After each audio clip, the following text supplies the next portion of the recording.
Great job, you guys. All right, let's review. We've seen how ancient cultures used the Sun-Earth connection to mark the season.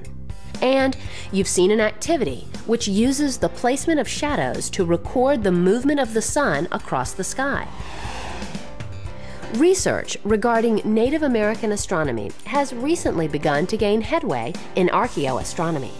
Let's look at the ways native cultures in the Americas use the Sun-Earth connection.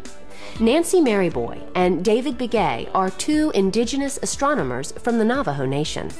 Yat-eh, hello. We're here in Hovenweep National Park in southern Utah. I'm a Cherokee Navajo. I live not far from here, and I'm an educator on the Navajo Nation.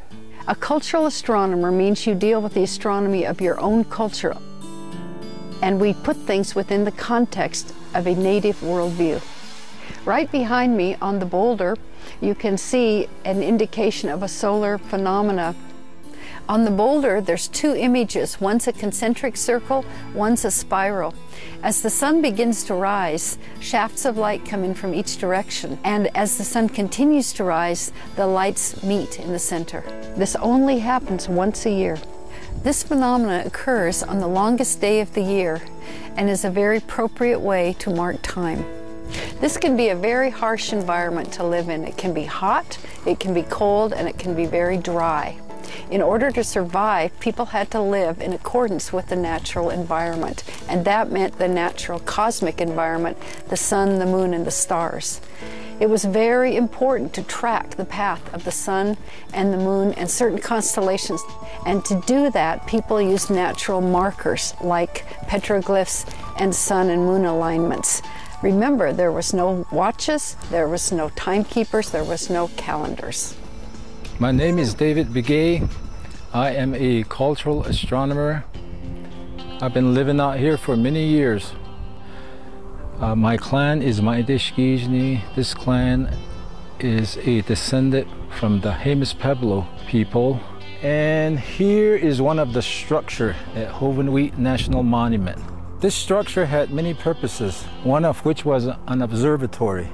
The ancient had a profound respect for the movement of the sun and the stars.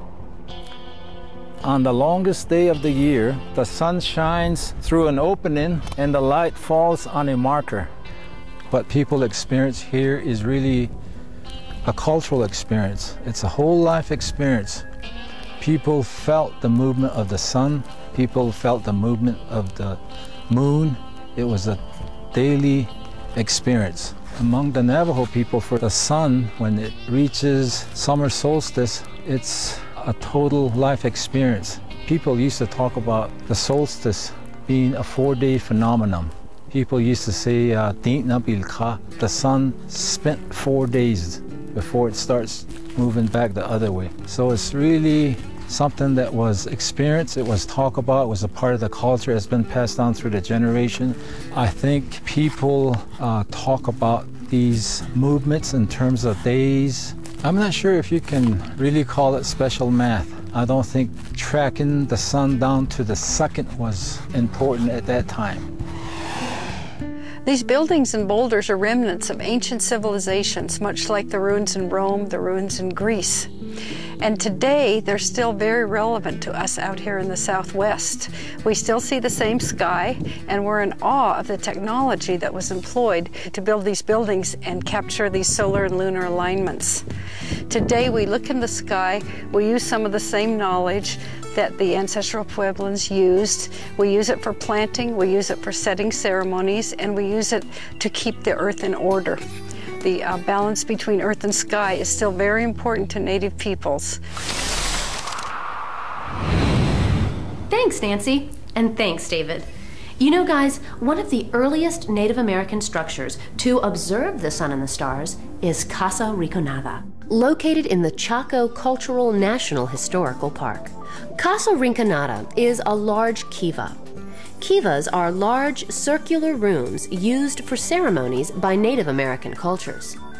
Like Hovenweep, on the day of the summer solstice, a beam of light from an opening in the kiva precisely illuminates a niche in the far wall.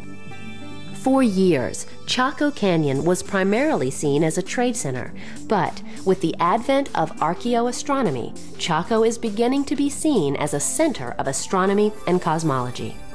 So far on today's program, we have seen how the relationship between the sun and the earth weaved a connection between all ancient cultures.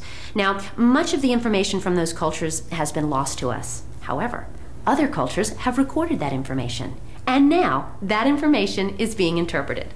For a look at one of these ancient cultures, let's return to Dr. Sten.